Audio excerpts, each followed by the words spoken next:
प्यारे बच्चे सत्संगियों, अपनी आवाज़ नूं बिल्कुल बंद करदिआं सतगुरां दी बख्शिश दोहराइए। प्यार नाल आखो वाहिगुरू जी का खालसा वाहिगुरू जी की फतेह। बहुत कुछ तुसीं अपने साथियों पासों कवितावां दे रूप विच, लैक्चर दे रूप विच, उस उपरंत गुरमत लहर दे वीरां ने जां सहयोगियां ने कुछ जरूरी गल्लां तुहाडे नाल कीतियां और तुसीं ध्यान नाल सुणियां।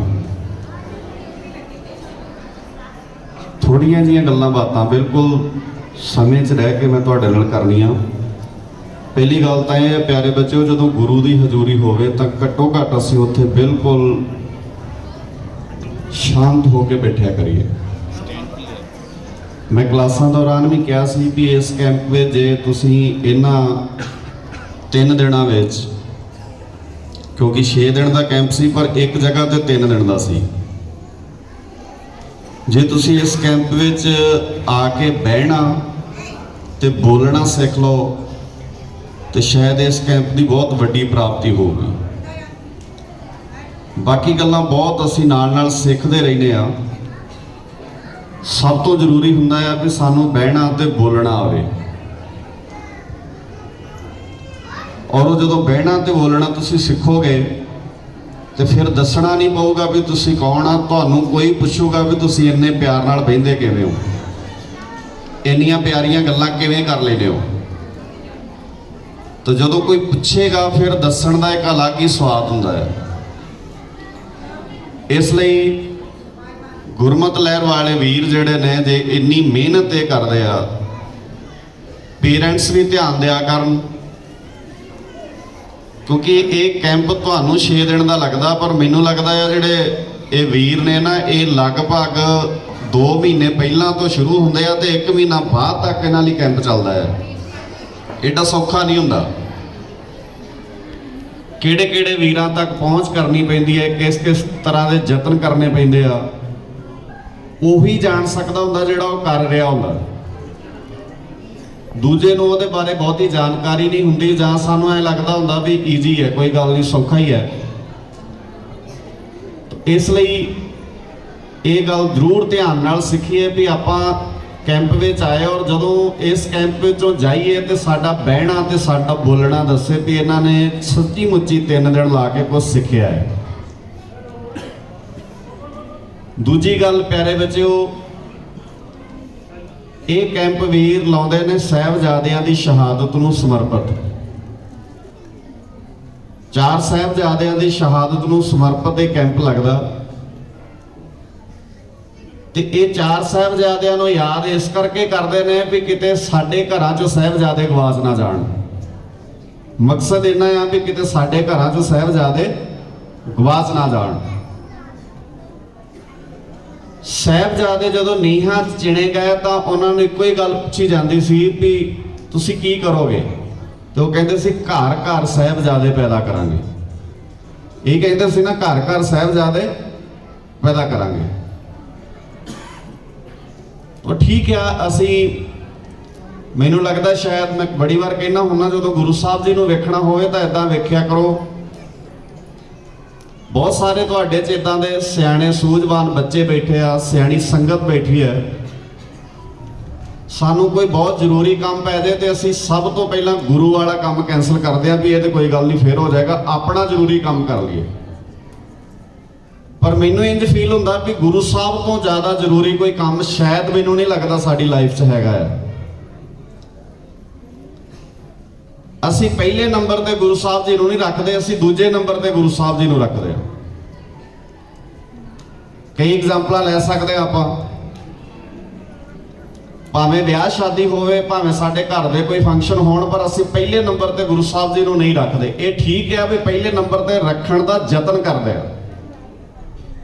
विआह होवे असीं कहने आ भी गुरु साहब जी दे चरण घर पवा लीए,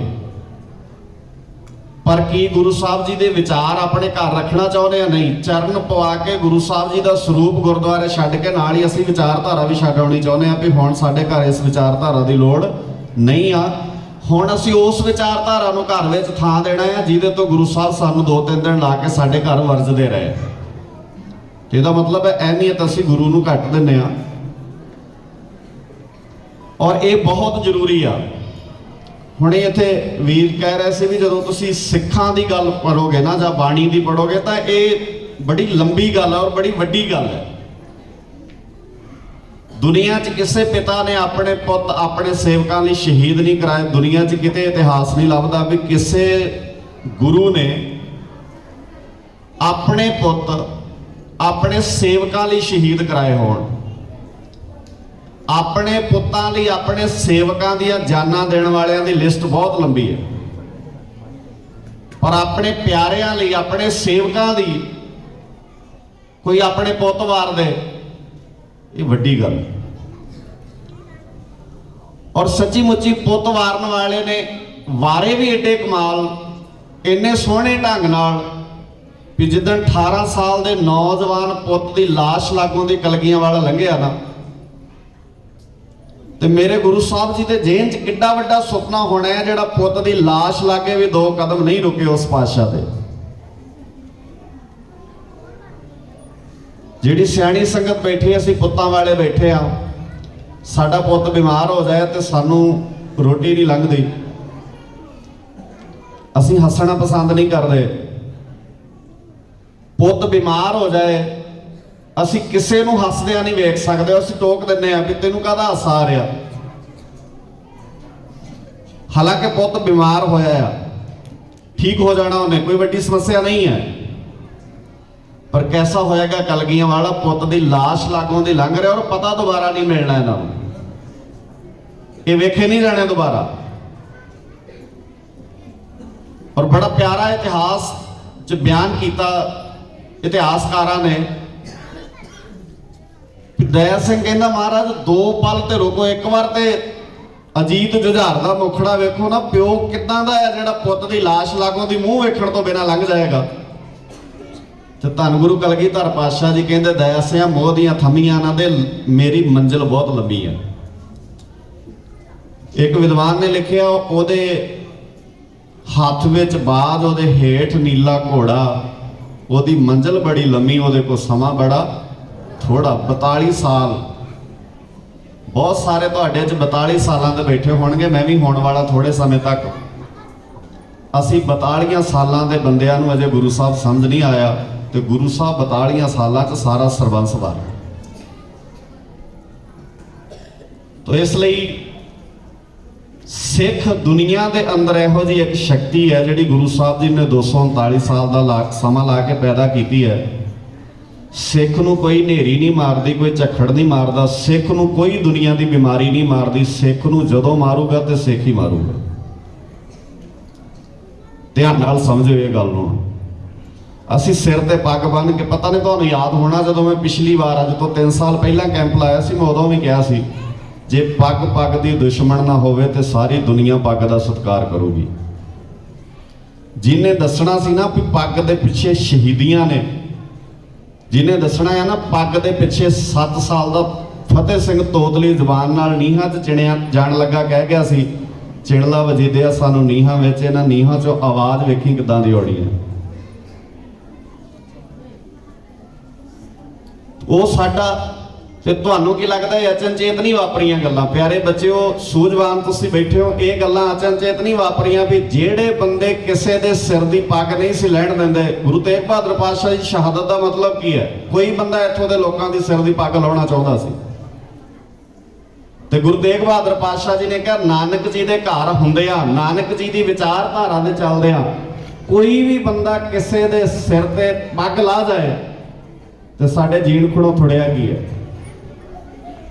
ਚੌਂਕੜਾ ਮਾਰ ਕੇ ਚਾਂਦਨੀ ਚੌਂਕ ਸ਼ਹਾਦਤ ਦਾ ਜਾਮ ਗੁਰੂ ਤੇਗ ਬਹਾਦਰ ਪਾਤਸ਼ਾਹ ਜੀ ਨੇ ਜਿਸ ਮਕਸਦ ਲਈ ਪੀਤਾ ਸੀ ਉਹਨੂੰ ਚੇਤੇ ਰੱਖਿਓ। ਨਫ਼ਰਤਾਂ ਵਧਾਉਣੀਆਂ ਬਹੁਤ ਸੌਖੀਆਂ ਨੇ ਤੇ ਪਿਆਰ ਵੰਡਣਾ ਬਹੁਤ ਔਖਾ ਹੈ। ਨਫ਼ਰਤ ਵੰਡਣ ਲਈ ਕੋਈ ਬਹੁਤਾ ਜ਼ੋਰ ਨਹੀਂ ਲਾਉਣਾ ਪੈਣਾ। ਕਿਸੇ ਨੂੰ ਲੜਾਉਣਾ ਬਹੁਤ ਸੌਖਾ ਆ, ਕਿਸੇ ਦੇ ਅੰਦਰ ਨਫ਼ਰਤ ਭਰਨੀ ਬਹੁਤ ਸੌਖੀ ਹੈ, ਪਰ ਕਿਸੇ ਦੇ ਅੰਦਰ ਪਿਆਰ ਪੈਦਾ ਕਰਨਾ ਬਹੁਤ ਵੱਡਾ ਕੰਮ ਹੈ। ਐਵੇਂ ਨਹੀਂ ਮੇਰੇ ਬਾਬੇ ਦੀ ਬਾਣੀ ਨੇ ਕਿਹਾ ਜਦੋਂ ਮੇਰੇ ਕੋਲ ਆਏਗਾ ਤੇ ਮੇਰੇ ਬੱਚਿਆ ਮੈਂ ਤੈਨੂੰ ਪਿਆਰ ਨਾਲ ਇੰਨਾ ਰੰਗ ਦੇਣਾ ਵੀ ਤੂੰ ਤੱਤੀਆਂ ਤਵੀਆਂ ਤੇ ਬਹਿ ਕੇ ਵੀ ਮਹਿਕ ਵੰਡਦਾ ਜਾਏਗਾ ਇਸ ਦੁਨੀਆ ਅੰਦਰ। ਤੇਰੇ ਸਿਰ ਤੇ ਕੋਈ ਆਰਾ ਰੱਖੇਗਾ ਤਾਂ ਨਾ ਦੁਫਾੜ ਹੋਏਗਾ, ਪਰ ਸਿੱਖੀ ਦੁਫਾੜ ਨਹੀਂ ਹੋਏਗੀ। ਮੇਰੀ ਗੱਲ ਫਿਰ ਧਿਆਨ ਨਾਲ ਸਮਝਿਓ। ਮਤੀ ਦਾਸ ਦਾ ਚੀਰਿਆ ਤਨ ਦੁਖੀ ਨਹੀਂ ਹੋਇਆ ਹੋਣਾ, ਅੱਜ ਕੁਰਲਾਉਂਦਾ ਹੋਣਾ ਮਤੀ ਦਾਸ ਜਿਨ੍ਹਾਂ ਲਈ ਮੈਂ ਤਨ ਦੇ ਦੋ ਫਾੜ ਕਰਾ ਗਿਆ, ਉਹ ਆਪਣੇ ਕਿੰਨੇ ਹਿੱਸੇ ਕਰੀ ਫਿਰਦੇ ਆ, ਇਹਦਾ ਅੰਦਾਜ਼ਾ ਲਾਉਣਾ ਔਖਾ ਆ। ਤੇ ਜਿੱਦਣ ਸਿੱਖ ਇੱਕ ਹੋਏਗਾ, ਇਸ ਬਾਬੇ ਦੀ ਬਾਣੀ ਦਾ ਮੈਨੂੰ ਲੱਗਦਾ ਸ਼ਾਇਦ ਸਭ ਤੋਂ ਘੱਟ ਜੇ ਇਸ ਵੇਲੇ ਦੁਨੀਆ 'ਚ ਕਿਸੇ ਨੂੰ ਪਤਾ ਵਾ ਤੇ ਉਹ ਸਿੱਖ ਨੂੰ ਪਤਾ ਹੈ। ਸਭ ਤੋਂ ਘੱਟ ਜੇ ਗੁਰੂ ਗ੍ਰੰਥ ਸਾਹਿਬ ਬਾਰੇ ਕੋਈ ਜਾਣਦਾ ਨਾ ਤੇ ਉਹ ਸਿੱਖ ਹੈ ਜਿਹੜਾ ਨਹੀਂ ਜਾਣਦਾ। ਤੇ ਜਿਹੜਾ ਤੁਹਾਨੂੰ ਖਤਮ ਕਰਨਾ ਚਾਹੁੰਦਾ ਨਾ ਉਹ ਸਭ ਤੋਂ ਵੱਧ ਗੁਰੂ ਗ੍ਰੰਥ ਸਾਹਿਬ ਪਾਤਸ਼ਾਹ ਜੀ ਬਾਰੇ ਜਾਣਦਾ ਹੈ, ਔਰ ਉਹਨਾਂ ਨੂੰ ਪਤਾ ਆ ਜੇ ਕਿਸੇ ਅਮਰੀਕਾ ਦੇ ਸਕਾਲਰ ਨੂੰ ਕੋਈ ਪੁੱਛਦਾ ਵੀ ਸਾਰੀ ਸਮੱਸਿਆਵਾਂ ਦਾ ਹੱਲ ਕਿੱਥੇ ਹੈ, ਤੇ ਅਮਰੀਕਾ ਦਾ ਜੰਪਲ, ਅਮਰੀਕਾ ਦਾ ਰਹਿਣ ਵਾਲਾ ਰਿਸਰਚਰ ਸਕਾਲਰ ਕਹਿੰਦਾ ਸਾਰੀ ਦੁਨੀਆ ਦਾ ਸਮੱਸਿਆ ਦਾ ਹੱਲ ਹੈ ਗੁਰੂ ਗ੍ਰੰਥ ਸਾਹਿਬ ਜੀ ਦੀ ਬਾਣੀ ਵਿੱਚ। ਤੇ ਇਹ ਸੌਖੀ ਗੱਲ ਨਹੀਂ ਉਹਨਾਂ ਵਾਸਤੇ ਜਿਹੜੇ ਤੁਹਾਡੇ 'ਚ ਸਮੱਸਿਆਵਾਂ ਪੈਦਾ ਕਰਨੀਆਂ ਚਾਹੁੰਦੇ ਨੇ। ਉਹਨਾਂ ਨੇ ਜ਼ੋਰ ਲਾਇਆ ਵੀ ਕਿਤੇ ਸਿੱਖ ਗੁਰੂ ਗ੍ਰੰਥ ਸਾਹਿਬ ਦੇ ਲਾਗੇ ਨਾ ਹੋ ਜਾਣ, ਨਹੀਂ ਤੇ ਹੱਲ ਹੋ ਜਾਏਗਾ। ਸਾਡੀ ਮਰਿਆਦਾ ਇੱਕ ਨਹੀਂ, ਸਾਡਾ ਗੁਰੂ ਗ੍ਰੰਥ ਸਾਹਿਬ ਨੂੰ ਮੰਨਣ ਦਾ ਤਰੀਕਾ ਇੱਕ ਨਹੀਂ। ਸਮਾਂ ਨਹੀਂ, ਮੈਂ ਸਮਾਪਤੀ ਕਰਾਂ।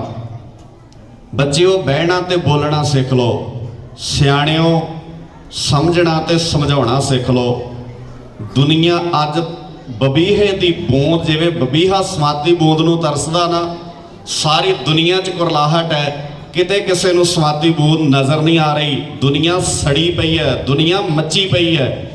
ਤੇ ਸਮਾਤੀ ਬੂੰਦ ਰੁਮਾਲੇ ਵਿੱਚ ਢੱਕ ਕੇ ਸਿੱਖੋ। ਜੇ ਤੁਸੀਂ 2 4 10 20 ਸਾਲ ਇਦਾਂ ਹੀ ਕੱਢ ਦਿੱਤੇ ਤੇ ਦੁਨੀਆ 'ਚ ਸਵਾਲੀਆ ਚਿੰਨ੍ਹ ਤੁਹਾਡੇ ਤੇ ਵੀ ਲੱਗੇਗਾ ਵੀ ਇਹ ਇੰਨਾ ਕੀਮਤੀ ਖਜ਼ਾਨਾ ਸੰਭਾਲ ਕੇ ਰੱਖਿਆ ਤੇ ਲੋਕਾਂ ਨੂੰ ਠੰਡ ਵਰਤਾਉਣ ਲਈ ਵੰਡਿਆ ਕਿਉਂ ਨਾ ਤੁਸੀਂ।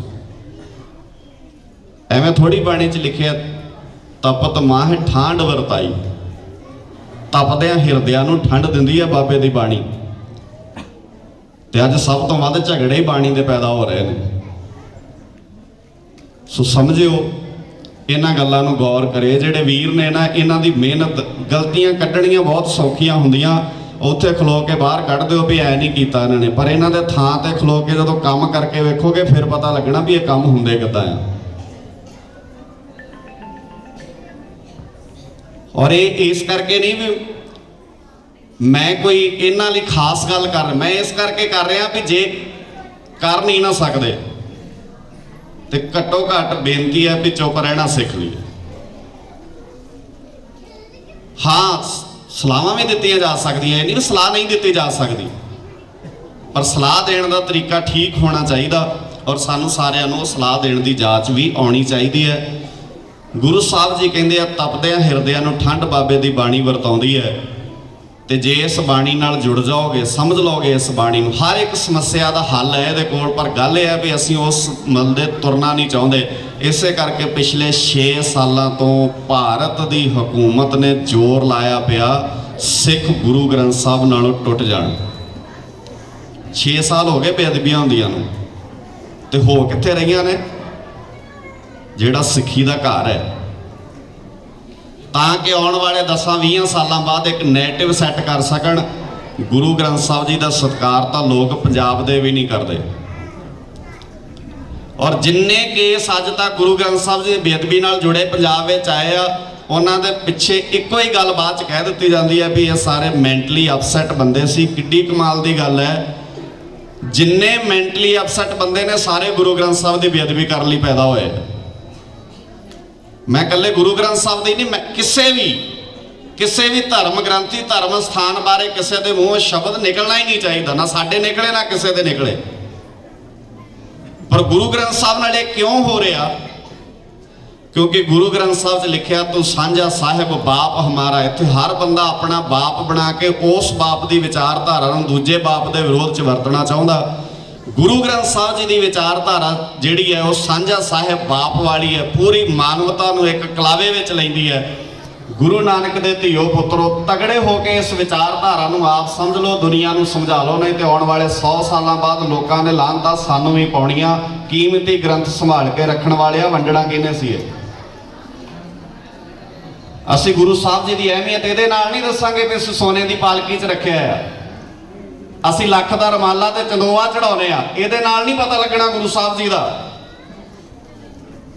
ਸਾਡੇ ਗੁਰੂ ਸਾਹਿਬ ਜੀ ਤੇ ਰਮਾਲਾ ਕੀਮਤੀ ਤੋਂ ਕੀਮਤੀ ਹੋਵੇ, ਪਰ ਇਹਦੇ ਨਾਲ ਗੁਰੂ ਸਾਹਿਬ ਜੀ ਦੀ ਕੀਮਤ ਨਹੀਂ ਵੱਧਦੀ। ਗੁਰੂ ਸਾਹਿਬ ਜੀ ਦੀ ਕੀਮਤ ਵੱਧਦੀ ਹੈ ਜਿੱਦਣ ਇਸ ਰਮਾਲੇ ਥਲੜੀ ਵਿਚਾਰਧਾਰਾ ਤੁਹਾਡੇ ਸੁਰਤ ਵਿੱਚ, ਤੁਹਾਡੇ ਜ਼ਿਹਨ ਵਿੱਚ ਆਈ, ਤੁਹਾਡੇ ਦਿਮਾਗ ਵਿੱਚ ਆਈ, ਤੇ ਜਿਹੜਾ ਬੰਦਾ ਤੁਹਾਡੇ ਲਾਗੇ ਬਹਿਗਾ ਨਾ, ਜੇ ਆਸ਼ ਕਰਕੇ ਨਾ ਉੱਠੇ, ਫਿਰ ਦੱਸੋ।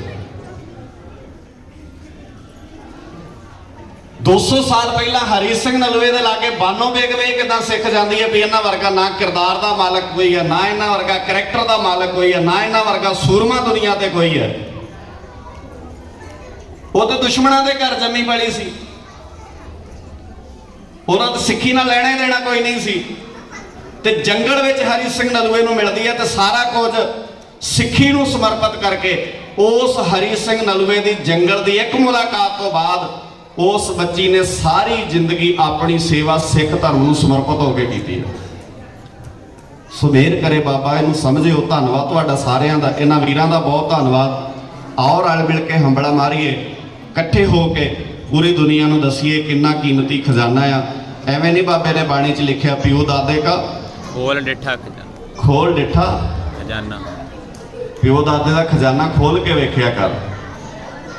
ਤੇ ਅਸੀਂ ਖੋਲਣਾ ਨਹੀਂ ਚਾਹੁੰਦੇ, ਕਿਉਂਕਿ ਉਹ ਨਹੀਂ ਖੋਲਣ ਦੇਣਾ ਚਾਹੁੰਦੇ ਜਿਨ੍ਹਾਂ ਨੂੰ ਪਤਾ ਵਾ ਜੇ ਖਜ਼ਾਨਾ ਖੋਲਿਆ ਤੇ ਅਮੀਰ ਹੋ ਜਾਣੇ ਆ। ਸਾਡੇ ਦਰਾਂ ਦੀਆਂ ਠੋਕਰਾਂ ਖਾਣੋਂ ਹਟ ਜਾਣਗੇ, ਇਹ ਹੱਥ ਵਿਖਾਉਣੋਂ ਹਟ ਜਾਣਗੇ, ਇਹ ਗਲਾ 'ਚ ਤਵੀਤ ਪਾਉਣੋਂ ਹਟ ਜਾਣਗੇ, ਇਹ ਧਾਗਿਆਂ ਤੇ ਵਿਸ਼ਵਾਸ ਰੱਖਣੋਂ ਹਟ ਜਾਣਗੇ ਜਿੱਦਣ ਇਸ ਖਜ਼ਾਨੇ ਨੂੰ ਖੋਲ ਕੇ ਵੇਖਣਗੇ। ਗੁਰੂ ਮਿਹਰ ਕਰੇ ਇਸ ਖਜ਼ਾਨੇ ਨੂੰ ਖੋਲਣ ਦੀ ਇਜਾਜ਼ਤ ਸਿੱਖੀਏ। ਸਭਨਾਂ ਦਾ ਧੰਨਵਾਦ, ਸ਼ੁਕਰਾਨਾ ਅਕਾਲ ਪੁਰਖ ਵਾਹਿਗੁਰੂ ਜੀ ਦਾ, ਗੁਰੂ ਗ੍ਰੰਥ ਸਾਹਿਬ ਜੀ ਦਾ। ਭੁੱਲਾਂ ਮੇਰੀਆਂ ਸਮਝ ਕੇ ਮਾਫ ਕਰਿਓ। ਇਹਨਾਂ ਵੀਰਾਂ ਦਾ ਸੱਚੀ ਮੁੱਚੀ ਇੱਕ ਵਾਰ ਫਿਰ ਧੰਨਵਾਦ। ਸਾਰੀ ਟੀਮ ਦਾ, ਬਹੁਤ ਵੱਡੀ ਟੀਮ ਹੈ, ਅਲੱਗ-ਅਲੱਗ ਥਾਵਾਂ ਤੇ ਬਹਿ ਕੇ ਵੀਰ ਕੰਮ ਕਰਦੇ ਆ। ਸਾਰੀ ਟੀਮ ਦਾ ਧੰਨਵਾਦ। ਗੁਰੂ ਸਾਹਿਬ ਜੀ ਦਾ ਸ਼ੁਕਰਾਨਾ। ਗੱਜ ਕੇ ਆਖੋ ਵਾਹਿਗੁਰੂ ਜੀ ਕਾ ਖਾਲਸਾ, ਵਾਹਿਗੁਰੂ ਜੀ।